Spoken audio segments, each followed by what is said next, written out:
6 ইঞ্চি পাইপের কাজ যতটা সহজ মনে করেন কিন্তু ততটা কিন্তু সহজ নয়। দেখতে পাইতেছেন আমরা এখানে কাজগুলো করে নিতেছি।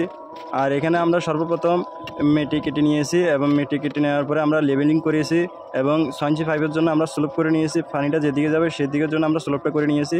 আর এটা আমরা বিল্ডিংয়ের ভিতর দিয়ে পাইপগুলো টানতেছি। এই বিল্ডিংয়ের ভিতরে কিন্তু পরবর্তীতে কোনো প্রকার সমস্যা হলে কিছু করা যাবে না, ভেঙে ছিঁড়ে আবার নতুন করে কাটতে হবে। এই জন্য আমরা অনেক চিন্তা ভাবনা করে এই কাজগুলো করতেছি, দেখতে পাইতেছেন। আর নিচে আমরা ডালা দিয়েছি আরসিসি, এই জন্যে আমাদের এই পাইপ যেগুলো জয়েন দিতেছে এগুলোর জন্য এক সমান থাকে এবং অ্যাকুরেট থাকে, দেখতে পাইতেছেন। আর এখানে আমরা বাথরুমের জন্য 4টি পয়েন্ট সার্জি দেখতে পাচ্ছেন, উপরের জন্য 2টি এবং আমার হাতে দেখতেছেন নিচের জন্য 2টি সার্জি, নিচে একটি বাথরুম হবে। এখন আমরা 2টি পয়েন্ট সারি নিতেছি।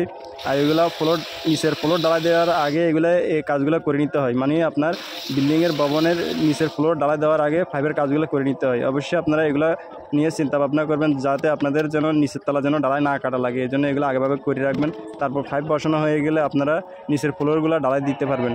আর দেখতে পাচ্ছেন এখানে আমাদের কোনো প্রকার ড্রয়িং নেই, ড্রয়িং ছাড়া আমরা কাজ করতেছি। এখানে ভবন মালিক বলছে এখানে বাথরুম হবে, এখানে কিচেন হবে, এখানে কোনো প্রকার ড্রয়িং নেই, ওই হিসাবে আমরা কাজগুলো করে নিতেছি। আর ড্রয়িং থাকলে মনে করেন জিনিসটা ভালো আর কি, অ্যাকুরেট, মানে ড্রয়িং দেখে দেখে কাজগুলো করে নিতে হয়। আর দেখতে পাচ্ছেন এগুলা 6 ইঞ্চি পাইপ মাপগুলো কিন্তু অ্যাকুরেটভাবে রাখতে হবে। কোনো প্রকার যদি সমস্যা হয় তাহলে এটা বড় ধরনের একটা ক্ষতি হয়ে যাবে। কিসের জন্য? এটা আপনার ভিতরের কাজ, এটা হলো ভিতরের কাজ, বাইরের সাইডে হলে আপনার সমাধান করতে পারবেন। আর ভিতরের কাজগুলো সমাধান করতে হলে ব্যয়বহুল খরচ চলে যাবে। এই কারণে এগুলা ভবিষ্যৎ এবং পরিকল্পনা নিয়ে এই কাজগুলো করতে হয় আমাদের। আর দেখেন আমরা এই কাজগুলো করতেছি একবারে যাতে কোনো প্রকার যেন সমস্যা না হয়, এই জন্য আমরা 6 ইঞ্চি পাইপ দিয়েছি। চাইলে আমরা 4 ইঞ্চি পাইপ দিয়ে দিতাম, এই জন্য এখানে বাথরুম অনেকটাই কম। তারপরে আমরা ভবিষ্যৎ পরিকল্পনা করি আমাদের 6 ইঞ্চি পাইপগুলো করা। এবং আমাদের এখানে নতুন একটা সুরেজ লাইন চালু হয়েছে, চায়না তারা প্রকল্প নিয়েছে, যাতে মনে করেন আপনার বাথরুমের ময়লাগুলো তারা নিয়ে যাবে। ওই সিস্টেম করে আমরা এই লাইনগুলো তৈরি করতেছি যাতে এই ভবিষ্যতে যেন ফ্লোর না কাটা লাগে, চায়না তারা যেন ভবিষ্যতে যেন ফ্লোর না কাটা লাগে, ওই হিসাবে আমরা লাইনগুলো টানতেছি, দেখতে পাচ্ছেন।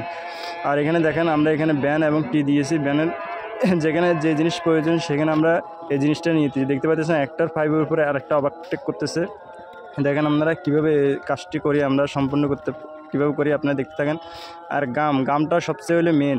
অবশ্যই আপনারা 2 নম্বর গাম কখনো আনবেন না। আপনার মনে করেন 1000 টাকা দিয়ে ফিটিং আনতে পারছেন, কিন্তু গামটা কিন্তু আপনি অল্প টাকার জন্য কিন্তু গামটা কিন্তু 2 নম্বর গাম আনিয়েন না। অবশ্যই ভালো মানে একটি গাম আনবেন যাতে পরবর্তী জন্য লিকেজ না করে। আর 2 নম্বর গাম আনলে কিছুদিন পরে ছেড়ে দেয় এবং পানি লিকেজ করে।